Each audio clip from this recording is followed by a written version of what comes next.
Hello, പുതിയൊരു വീഡിയോയിലേക്ക് എല്ലാവർക്കും സ്വാഗതം. ഇന്നത്തെ വീഡിയോയിൽ കുറച്ചൊരു ക്ലീനിങ്ങും അതിൻ്റെ കൂട്ടത്തിൽ നമ്മുടെ വീട് നല്ല നീറ്റ് ആൻഡ് ക്ലീൻ ആയിട്ട് സൂക്ഷിക്കാൻ ഹെൽപ്പ് ചെയ്യുന്ന കുറച്ച് ടിപ്സും ഹാക്സും എല്ലാം ആണ് കേട്ടോ ഷെയർ ചെയ്യുന്നത്.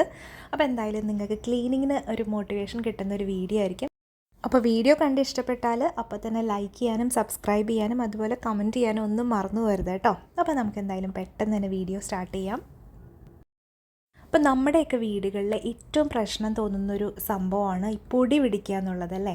അപ്പോൾ പ്രത്യേകിച്ച് നമ്മുടെ ഡോറിൻ്റെയും വിൻഡോൻ്റെയൊക്കെ അടുത്തുള്ള ഏരിയാസിൽ നല്ല പോലെ പൊടി പിടിക്കുന്നതായിട്ട് എനിക്ക് ഫീൽ ചെയ്തിട്ടുണ്ട് കേട്ടോ. അപ്പോൾ ഇവിടുത്തെ ഒരു ഹോൾ എങ്ങനെയാണെന്ന് വെച്ചാൽ രണ്ട് സൈഡും ഓപ്പൺ ആയിട്ട് ഇടാൻ പറ്റും. ഇങ്ങനെ സ്ലൈഡിങ് ഡോറാണ്. അപ്പോൾ അത് നമ്മൾ എയർ സർക്കുലേഷന് വേണ്ടിയിട്ട് എപ്പോഴും തുറന്നിടുന്നതാണ്. അപ്പോൾ അങ്ങനെ വരുമ്പോഴത്തേനും ഈ നല്ലപോലെ കാറ്റടിക്കും, ഫ്ലാറ്റ് ആയതുകൊണ്ട്. അപ്പം ഈ നടുക്കത്തെ ഏരിയയിലെല്ലാം എപ്പോഴും പൊടി ഉണ്ടാവും. അപ്പോൾ റെഗുലർലി നമ്മൾ ഈ ഇങ്ങനത്തെ ഫ്ലാറ്റ് സർഫസ് എല്ലാം തുടച്ചിട്ടില്ലെങ്കിൽ നമുക്ക് ശരിക്കും കാണാൻ പറ്റും അവിടെയൊക്കെ പൊടി പിടിച്ചിരിക്കുന്നത്. ഏറ്റവും നല്ലത് ഡസ്റ്റിംഗ് റുട്ടീൻ പോലെ റെഗുലർലി എപ്പോഴും ഇങ്ങനെ പൊടി എടുത്തുകൊണ്ടിരിക്കുന്നതാണ്. പക്ഷെ ഇപ്പോൾ സമയം കുറവാണെങ്കിൽ ഞാൻ ചെയ്യുന്നത് ഓരോ ഏരിയ ബൈ ഏരിയ, നമുക്ക് അധികം ഏരിയ ഉള്ളൊരു വീടാണെങ്കിൽ ഏരിയ ബൈ ഏരിയ നോക്കിയിട്ട് ഒരു ഏരിയ എടുത്തിട്ട് അങ്ങ് ഡസ്റ്റ് ചെയ്യുകയായിരിക്കും നല്ലത്. അപ്പോൾ ഞാനിന്ന് ചൂസ് ചെയ്തത് നമ്മുടെ ഡൈനിങ് റൂമിലെ ഈ ഒരു പാർട്ടാണ് കേട്ടോ. അപ്പോൾ ഇവിടെ കുറച്ചധികം ബുക്സൊക്കെ വെച്ചിട്ടുണ്ട്. പിന്നെ നമ്മുടെ ഷോ പീസൊക്കെ വെക്കാൻ പറ്റിയ ആ ഒരു സ്റ്റാൻഡില്ലേ, അതിലൊക്കെ അത്യാവശ്യം നല്ലപോലെ പൊടി വന്നിട്ടുണ്ട്. അപ്പോൾ അതൊന്ന് ക്ലീൻ ആക്കിയെടുക്കാം. ഡസ്റ്റിങ്ങിന് നമുക്ക് നല്ല പോലെ യൂസ് ചെയ്യാൻ പറ്റുന്നൊരു സംഭവമാണ് ഇതുപോലെയുള്ളൊരു ബ്രഷ്, അതുപോലെ ഇതുപോലെയുള്ളൊരു മൈക്രോ ഫൈബർ ഗ്ലൗസ്. അപ്പോൾ ഇത് രണ്ടും എൻ്റെ ഫേവറേറ്റ് ക്ലീനിങ് ടൂൾസാണ്. അപ്പോൾ മിക്കപ്പോഴും ഞാൻ ഇത് യൂസ് ചെയ്യാറുണ്ട് കേട്ടോ. അപ്പോൾ നമ്മളുടെ ആ വാളിൻ്റെ ആ ഒരു ലാമ്പിൻ്റെ ഇടയിലെല്ലാം നല്ല പോലെ പൊടി ഉണ്ടാവും. അപ്പം ഇങ്ങനെ ഡെലിക്കേറ്റ് ആയിട്ടുള്ള ലാമ്പ് അങ്ങനെയുള്ള ഏരിയാസ്, പിന്നെ ചെറിയ ഭാഗങ്ങളൊക്കെ ഉണ്ടാവില്ലേ, കുഴിഞ്ഞ ഭാഗങ്ങളൊക്കെ നമുക്ക് ആ ബൾബൊന്നും പൊട്ടാതെ എടുക്കുകയും വേണം. അങ്ങനെ വരുമ്പോൾ ഈ ഒരു ബ്രഷ് യൂസ് ചെയ്തിട്ടാണ് കേട്ടോ ഞാൻ ക്ലീൻ ചെയ്യാറ്. അതുപോലെ മൈക്രോ ഫൈബർ ക്ലോത്ത്സും ഒത്തിരി ഹെൽപ്ഫുള്ളാണ് പൊടിയെടുക്കാൻ വേണ്ടിയിട്ട്. അത് ഇതുപോലെ ഗ്ലൗസിൻ്റെ ഫോമിൽ കിട്ടും. അങ്ങനെ കിട്ടുവാണെങ്കിൽ നമുക്കത് ഇതുപോലെ നമ്മുടെ കൈ വെച്ച് അങ്ങ് തുടച്ചെടുക്കുന്ന പോലെ ഓരോ ഐറ്റംസും എടുത്ത് തുടച്ചെടുക്കാം. ഡസ്റ്റ് മൊത്തം ആ ഒരു ഗ്ലൗസിൽ പിടിച്ചിരിക്കും കേട്ടോ. നമ്മൾ സാധാരണ തുണിയിൽ എടുക്കുന്ന പോലെയല്ല. ഈ ഗ്ലൗസിൻ്റെ ചെറിയ ഹോൾസിലോട്ട്, മൈക്രോ ഫൈബറിൻ്റെ ഹോൾസിലോട്ട് ഈ പൊടി അങ്ങ് വലിച്ചെടുക്കും. അപ്പം നല്ല ഹെൽപ്ഫുള്ളായൊരു ഐറ്റമാണ് കേട്ടോ. ഇപ്പം ഒരുവിധപ്പെട്ട എല്ലാ ഷോപ്സിലും അവൈലബിൾ ആണ് ഇതുപോലെ ഗ്ലൗസിൻ്റെ ഫോമിലുള്ളത്. ഇത് നമ്മുടെ ജനലിൻ്റെ ഇടയിലൊക്കെ തുടയ്ക്കാൻ നമ്മൾ ജസ്റ്റ് കൈവച്ച് ഇങ്ങനെ ഉരച്ച് പോയാൽ മതി. ഇനിയിപ്പം മൈക്രോ ഫൈബർ ഇല്ലെങ്കിൽ ഒരു സോക്സ് വെച്ചിട്ടും നമുക്കിതുപോലെ ക്ലീൻ ചെയ്യാം കേട്ടോ, നമ്മുടെ സാധാരണ കുട്ടികളുടെ സോക്സ്.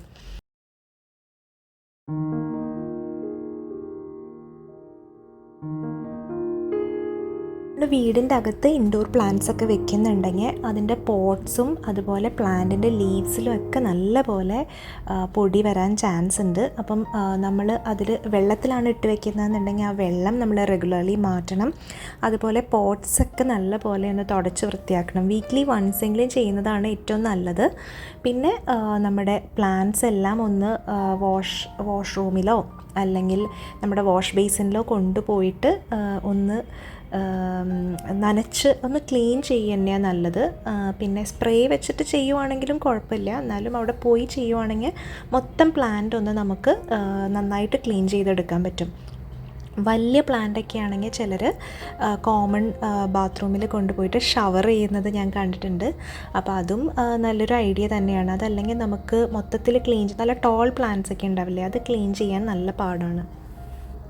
നമ്മൾ വീട്ടിൽ ഡെക്കോർ പീസസൊക്കെ വെക്കാൻ ഇഷ്ടപ്പെടുന്നവരാണെങ്കിൽ ക്ലീനിങ്ങിൽ കുറച്ചധികം കോൺസെൻട്രേറ്റ് ചെയ്യേണ്ടി വരും. കാരണം എന്തായാലും ചെറിയ ഐറ്റംസ് ആണെങ്കിൽ അതിൻ്റെയൊക്കെ കുഞ്ഞു എഡ്ജസിലെല്ലാം നല്ലപോലെ ഡസ്റ്റ് വന്നിട്ടുണ്ടാവും. അപ്പോൾ റെഗുലർലി ക്ലീൻ ചെയ്തില്ലെങ്കിൽ അതെല്ലാം പൊടി പിടിക്കും എന്നുള്ളത് ഉറപ്പാണ്. അപ്പോൾ മസ്റ്റായിട്ടും നമ്മളത് ചെക്ക് ചെയ്തുകൊണ്ടിരിക്കുക, ക്ലീൻ ചെയ്തുകൊണ്ടിരിക്കുക.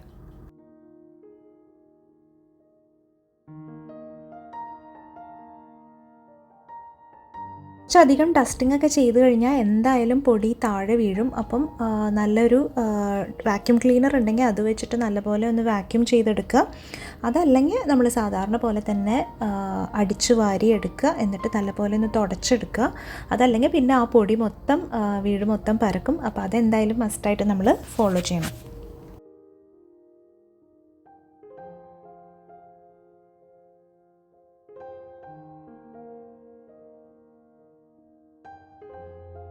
ഇതിൻ്റെ എൻട്രി വേ എപ്പോഴും നീറ്റായിട്ട് ഇടാൻ വേണ്ടി ശ്രദ്ധിക്കുക. ഒരു ഷൂ റാക്കൊക്കെ വെച്ചിട്ട് ഷൂസൊക്കെ അതിനകത്ത് വെക്കാൻ വേണ്ടി ശ്രദ്ധിക്കുക. നമ്മുടെ ഫാമിലി മെമ്പേഴ്സിൻ്റെ അടുത്തും പറയാം. പിന്നെ ചിലരുണ്ട് എപ്പോഴും എന്നും എപ്പോഴും യൂസ് ചെയ്യുന്ന ചെരുപ്പുകൾ ഷൂ റാക്കിനകത്ത് ഇടാൻ മടിയായിരിക്കും. കാര്യം അതിൽ പൊടി ഉണ്ടാവും എന്ന് പറഞ്ഞിട്ട്. ഇവിടെ അങ്ങനെയാണ് കേട്ടോ. അപ്പം ഞാൻ ചെയ്യുന്നത് ഒരു സെപ്പറേറ്റ് മാറ്റ് ഇട്ട് കൊടുത്തിട്ട് അതിലൊന്ന് എടുത്ത് വെക്കാൻ വേണ്ടി പറയും. അപ്പം നമുക്ക് അങ്ങനെ വെക്കുന്ന ചെരുപ്പുകൾക്കും നമുക്കൊരു പ്ലേസ് അസൈൻ ചെയ്ത് വെക്കുക എന്നുള്ളതാണ്. അപ്പം അങ്ങനെ ചെയ്യുമ്പോൾ കുറച്ചൊന്ന് നീറ്റായിട്ടിരിക്കുന്ന പോലെ ഫീൽ ചെയ്യും കേട്ടോ. രാവിലെ പാലിൻ്റെ കവർ ഇടാൻ വേണ്ടിയുള്ളൊരു ബാസ്ക്കറ്റാണ് കേട്ടോ. അപ്പോൾ മുന്നേ ഈ ഒരു ബാസ്ക്കറ്റ് വെക്കാതെ നമ്മളുടെ ഈ വുഡൻ ഷൂ റാക്കിൻ്റെ മേലെ തന്നെയായിരുന്നു പാല് കൊണ്ടുവന്ന് വെച്ചിരുന്നത്. എന്തായാലും പാലിൻ്റെ കവറിൽ വെള്ളത്തിൻ്റെ അംശം ഉണ്ടാവുമല്ലോ, അത് വന്നിട്ട് ആ വുഡൻ ഫിനിഷൊക്കെ ചീത്തയാവാൻ തുടങ്ങിയതിന് ശേഷമാണ് ഞാനൊരു ബാസ്ക്കറ്റ് സെറ്റ് ചെയ്ത് വെച്ചത്. പിന്നെ നമുക്ക് എല്ലാവർക്കും അറിയുന്ന പോലെ എൻട്രി വേയിൽ ഒരു മാറ്റ് മസ്റ്റായിട്ട് ഇടണം. നമ്മുടെ കാല് പുറത്തുനിന്ന് വരുന്ന എല്ലാ പൊടിയും നമ്മുടെ കാലിലും ചിലപ്പോൾ ഉണ്ടാവും. അപ്പോൾ അത് ഒരിക്കലും നമ്മുടെ വീടിൻ്റെ അകത്തോട്ട് വരാതെ നോക്കുക. അതുപോലെ എല്ലാ ബാത്റൂമിൻ്റെ ഫ്രണ്ടിലും പിന്നെ നമ്മൾ ബാൽക്കണിയിലോട്ടൊക്കെ ഇറങ്ങുന്നുണ്ടെങ്കിൽ അവിടെ ചെടി വെച്ചിട്ടുണ്ടെങ്കിൽ അവിടെയൊക്കെ മണ്ണുണ്ടാവാൻ ചാൻസ് ഉണ്ട്. അപ്പം അവിടെയും കാർപ്പറ്റ്സ് ഇട്ട് കൊടുക്കുന്നത് നല്ലതാണ് കേട്ടോ. വീട് വൃത്തിയായിട്ടിരിക്കുന്നതിൽ ഒരു വലിയ പങ്ക് നമ്മുടെ ലോണ്ട്രി ബാസ്ക്കറ്റ്സിനുണ്ട്. ലോണ്ട്രി ബാസ്ക്കറ്റ്സ് അല്ലെങ്കിൽ നമ്മുടെ മുഷിഞ്ഞ തുണികളെല്ലാം അവിടെ ഇവിടെ ആവാൻ നല്ല ചാൻസ് ഉണ്ട്. അപ്പോൾ ഞാനിവിടെ ഞങ്ങളുടെ 2 റൂമിൽ ഇതുപോലെ ബെഡ്റൂംസിൽ തന്നെ ലോണ്ട്രി ബാസ്ക്കറ്റ്സ് വെച്ചിട്ടുണ്ട്. അതുപോലെ ഒരു സെപ്പറേറ്റ് ലോണ്ട്രി ബാസ്ക്കറ്റ് നമ്മുടെ ഉണങ്ങിയ തുണികൾ നമുക്ക് അപ്പം മടക്കാൻ കഴിയില്ലെങ്കിൽ ഇട്ട് വയ്ക്കാൻ വേണ്ടിയിട്ട് മറ്റൊരു ലോണ്ട്രി ബാസ്ക്കറ്റ് ഇതേപോലെ തന്നെ മറ്റൊരു ലോണ്ട്രി ബാസ്ക്കറ്റ് അതിനും വേണ്ടി ഞാൻ വെച്ചിട്ടുണ്ട്. അപ്പോൾ കുറച്ച് ലോണ്ട്രി ബാസ്ക്കറ്റ്സ് ഒക്കെ എടുത്ത് വെക്കുകയാണെന്നുണ്ടെങ്കിൽ എന്തായാലും വീട് കുറച്ചും കൂടി ടൈഡി ആവാൻ അതെന്തായാലും ഹെൽപ്പ് ചെയ്യും കേട്ടോ. എല്ലാ റൂമിലും ഇതുപോലൊരു ഡസ്റ്റ്ബിൻ പ്രത്യേകിച്ച് കുട്ടികളുടെ റൂമിൽ വെച്ച് കൊടുക്കുകയാണെങ്കിൽ വേസ്റ്റ് ഒന്നും അവിടെ ഇവിടെ ഇടാതെ കറക്റ്റായിട്ട് കുട്ടികൾ വേസ്റ്റ് ബിന്നിൽ തന്നെ ഇടുന്ന നല്ലൊരു ഹാബിറ്റ് ഫോം ചെയ്തെടുക്കാൻ ഹെൽപ്പ് ചെയ്യും കേട്ടോ. വീട്ടിലുള്ള മെയിൻ വാഷ് ബേസിൻ എന്നും ക്ലീൻ ആക്കി വെക്കുക. അതിന് വേണ്ടിയിട്ട് പ്രത്യേകം ക്ലീനിങ് സൊല്യൂഷനൊന്നും യൂസ് ചെയ്യണ്ട. നമ്മളെന്നും യൂസ് ചെയ്യുന്ന ഹാൻഡ് വാഷ് തന്നെ വെച്ചിട്ട് ഡെയിലി ക്ലീൻ ചെയ്താൽ മതി. ഡെയിലി ക്ലീൻ ചെയ്യുകയാണെങ്കിൽ ഹാൻഡ് വാഷിൻ്റെ കാര്യം മാത്രമേ ഉള്ളൂ. അപ്പോൾ ഒരു ചെറിയ ബ്രഷ് ഏതെങ്കിലും ഹൈഡ് ചെയ്യുന്ന ഒരു സ്ഥലത്ത് വെച്ചേക്കുക. എന്നിട്ട് ഈ ഹാൻഡ് വാഷ് യൂസ് ചെയ്തിട്ട് അപ്പം തന്നെ ക്ലീൻ ആക്കുക. നമ്മൾ വേറൊരു സ്ഥലത്തുനിന്ന് ക്ലീനിങ് ബ്രഷൊക്കെ എടുത്ത് ചെയ്യുന്നത് ഒരു വലിയ ടാസ്ക്കായി നമുക്ക് തോന്നും. അതുകൊണ്ട് തന്നെ നമ്മളത് ചെയ്യാൻ ചാൻസ് കുറവാണ്. അതുകൊണ്ട് നമ്മുടെ വാഷ് ബേസിൻ്റെ ഏതെങ്കിലും ഒരു ചെറിയ സ്പേസിൽ ഇതുപോലെ ചെറിയൊരു ബ്രഷ് നമ്മൾ സൂക്ഷിക്കുകയാണെങ്കിൽ നമ്മൾ എന്നും ക്ലീൻ ചെയ്യാൻ ഓർക്കുകയും ചെയ്യും. പിന്നെ അതിന് വേണ്ടിയിട്ട് സെപ്പറേറ്റ് ക്ലീനിങ് സൊല്യൂഷൻ്റെ ഒന്നും ആവശ്യമില്ല. അപ്പം അങ്ങനെ ചെയ്യാത്തവരാണെങ്കിൽ എന്തായാലും ഇങ്ങനെയൊന്ന് ട്രൈ ചെയ്ത് നോക്കൂ. വാഷ് ബേസിൻ നല്ല ക്ലീനായിട്ട് നമുക്ക് ഡെയിലി കീപ്പ് ചെയ്യാൻ പറ്റും. പിന്നെ സമയമുണ്ടെങ്കിൽ ഒരു ഡ്രൈ ക്ലോത്ത് വെച്ചിട്ട് അതൊന്ന് തുടച്ചിടുകയാണെങ്കിൽ നമ്മൾ എപ്പോഴും യൂസ് ചെയ്യാത്തൊരു ടൈമിൽ അതൊന്ന് തുടച്ചിടുകയാണെങ്കിൽ കുറേ നേരമെങ്കിലും അതൊന്ന് നല്ല ഡ്രൈ ആയിട്ടിരിക്കാൻ വേണ്ടിയിട്ട് ഹെൽപ്പ് ചെയ്യും. അങ്ങനെ ഡ്രൈ ആയിട്ടിരിക്കുന്നത് സ്റ്റെയിൻസ് കുറയ്ക്കാനും നല്ലതാണ് കേട്ടോ. പ്രത്യേകിച്ച് ഹാർഡ് വാട്ടറാണ് വരുന്നതെന്നുണ്ടെങ്കിൽ ഇതുപോലെ ഡ്രൈ ആക്കി ഇടാൻ വേണ്ടി ശ്രദ്ധിക്കുക. നമ്മുടെ ഡെയിലി ക്ലീനിങ് റുട്ടീനിലെ മസ്റ്റായിട്ടുള്ളൊരു കാര്യമാണ് ഡൈനിങ് ടേബിൾ നമ്മൾ ക്ലീൻ ചെയ്യും അല്ലേ. ഡൈനിങ് ടേബിൾ ഓരോ മീൽ കഴിഞ്ഞും നമ്മൾ ക്ലീൻ ചെയ്യും. പക്ഷെ നമ്മൾ പലപ്പോഴും വിട്ടു പോകുന്നൊരു സംഭവമാണ് ഡൈനിങ് ചെയർ ക്ലീൻ ചെയ്യുക എന്നുള്ളത്. പ്രത്യേകിച്ച് കൊച്ചു കുട്ടികളൊക്കെയുള്ള വീട്ടിൽ അവർ ഫുഡ് കഴിക്കുമ്പോൾ ചെയറിലാവുക എന്നുള്ളത് എപ്പോഴും സംഭവിക്കുന്നൊരു കാര്യമാണ്. പക്ഷേ നമ്മൾ ധൃതിക്കുകയാണെങ്കിൽ ചെയറിലോട്ടൊന്നും നമ്മുടെ ശ്രദ്ധ പോവില്ല. അപ്പോൾ വീക്കിലി എങ്കിലും നമ്മൾ ചെയറൊക്കെ ഒന്ന് നല്ലപോലെ ചെക്ക് ചെയ്യുക. പ്രത്യേകിച്ച് തുണിയുടെയൊക്കെ കുഷൻസ് ആണെങ്കിൽ അതിലൊക്കെ എന്തെങ്കിലും പിടിച്ചിട്ടുണ്ടെങ്കിൽ അത് അപ്പം ക്ലീൻ ചെയ്ത് മാറ്റുകയാണ് നല്ലത്.